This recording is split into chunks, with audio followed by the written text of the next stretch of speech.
Man pasakėt beveik chorum. Tai kuris pirmas pakvietėte šokti? Aš.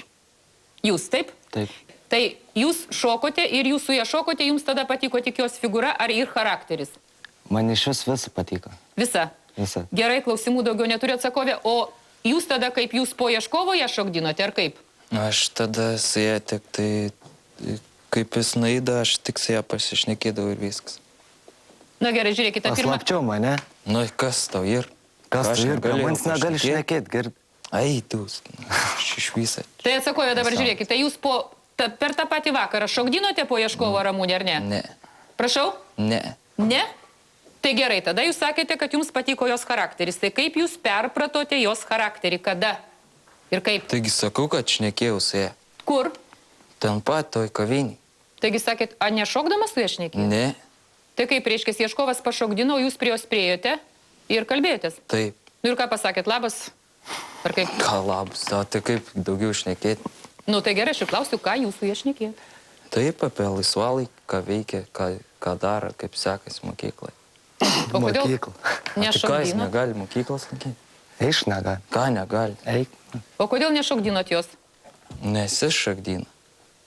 Taigi, jūsgi negalėjote kalbėti su ja, jeigu jinai šoktų su juo. Jūs kalbėjote po šokio, Tai na. ką jin visą vakarą šoks, ne? Tai jūs jau jos pagailėjote, nešokdinot. Tai iš... Gerai, Ieškovė, tai kuris palydėjote ją į namus? Jis. Gerai, Ieškovė, tai jūs po to lemtingo vakaro, kur susipažinote ir pašokote, draugavote su panele 8 mėnesius. Jo. Ir po 8 mėnesių jūs pasikvietėte ją į namus, teisingai sakau? Taip. Teisingai. Tai kokiu tikslu? Ar norėjote pabūti su ja vienas laisvam plote, ar norėjote supažindinti su tėveliais? Vieną laisvam plotį. Aha. Tai jūsų ketinimai buvo garbingi, ar nelabai? Garbingai, aišku. Labai garbingi, kai tėvelių namie nėra. Taip? Taip. Gerai. Ir jūs laukėte jos? Ne, tai aš nuėjau pas jį. O kodėl ėjote pas jį? Nu, tai buvo dar geras draugs. Nuėjom, sakau, pašnekėsim. Tai pasiguos norėjote, ar kaip ieškoti? Nu, tai panašiai. Panašiai. Nuėjom, nieks durų netidarė, nuėjau, palaukiu 4 aukštą, žiūri, tas išeina iš savo laiptinės su mano merga. Ir laižakam duoda. Bučiuojasi. Nu, bučiuojas. Ne nu, o tikrai bučiuojasi.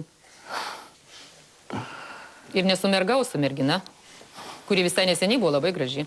Tai kad neištikim, ir, nu, tai kaip. Neištikimybė viską nubraukė. Ką? Tai iš negalim. Tik su manim draugauti, girdi. Prisirišti, nešios tai, ne, kaip šuniuką, ne, už pavadėlę. Tai iš. Aiš, nu tai tau gal Tai taip atsakovė, reikia. kaip... Gird, gaus tavo į terblą. Ai, nebegazdinti. Atsakovė, tai kaip ten atsidūrė jūsų draugo panelė pas jūs? Nu, vieną vakarą mes tries nuėjom į kavinę, pasiūliau ir... Vieną vakarą trise, tai su Ieškovu, mergina vardu Ramunė. Lysdavo, ir jūs, kartu taip? eidavo, kartu su mum. Kaip šuniuks. Pas. Šuniuks. Pats da pasikviesdavo. Kad beliek daryti, atein, ką veikti, einam kartu vis. Ai, Na, tai ką? nu tai ir gerai, na. Tai Na, tai žiūrėkit, daryk Ieškovė. kabint mano mergą, girdi. Kas ir? Kas tau ir? Ai, Gerai, Ieškovė, tai per tuos 8 mėnesius, kai jūs bendravot su savo draugė, į pasimatymus, kaip suprantu, eidavo, jūs kviesdavote pats ir atsakovą, taip? Taip, po to ir Ramunė prašydavo, kad jis eitų irgi kartu. Ah, ir Ramunė prašydavo. Na, tai man tada jau pradėjo kilti įtarims. O kol pats kviesdavote, tai nekilo Dar įtarimų. ne.